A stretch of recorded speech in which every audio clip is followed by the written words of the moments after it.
Bonjour tout le monde. Comme on en a pris l'habitude, survol du dernier conseil municipal du 20 avril 2026. D'abord, on va aller de l'avant avec un allègement administratif au niveau de l'octroi de permis. Tout ce qui est remplacement de quelque chose qui existe déjà sur une maison, genre toiture en bardeau d'asphalte brun qu'on remplace par une toiture en bardeau d'asphalte brun, plus besoin de permis, simplement une déclaration de travaux. Si on change de matériaux, par contre, pour de la tôle, ben là, il faut faire une demande de permis. Même affaire, un perron de 20 pieds par 8 pieds qu'on remplace par un perron du même matériau en bois, exemple 20 pieds par 8 pieds, pas besoin de permis, déclaration de travaux suffira. C'est beaucoup plus simple, ça va pouvoir se faire en ligne, par téléphone ou en rencontrant un inspecteur.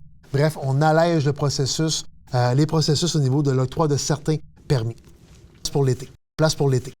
Ensuite, au niveau de nos infrastructures, station de pompage PP2 du côté de Petit Cap, on lance des travaux de contrôle qualitatif des matériaux pour la reconstruction de la station de pompage. Donc, ça avance comme dossier.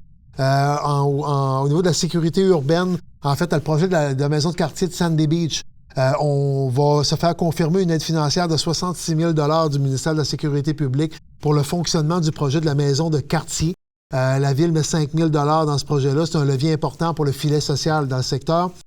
Ensuite, en aide aux organismes, si je cumule les volets 1 et les volets 2, octroi de plus de 30 000 $ en aide financière aux organismes lors de la dernière séance. Et finalement, en valorisation du patrimoine, le Moulin des Plourdes, on octroie un mandat à une firme professionnelle pour analyser des propositions pour éclairer ce monument patrimonial-là. Le moulin, on le voit très bien le jour au cœur du village, il est extraordinaire. Le soir, avec un éclairage, on pourrait le mettre en valeur davantage. On recevra des propositions qui seront soumises ensuite à la Corporation de la capitale des pêches à Rivière-au-Nord pour un test citoyen de qu'est-ce qui est le plus beau. Et au final, on va aller de l'avant avec un éclairage dans les prochains mois du Moulin des Plourdes. Voilà 5 des grands points qu'on a traités lors de la dernière séance où il y avait beaucoup plus de points, mais je vous ai gardé les plus intéressants pour cette capsule. Merci de votre attention.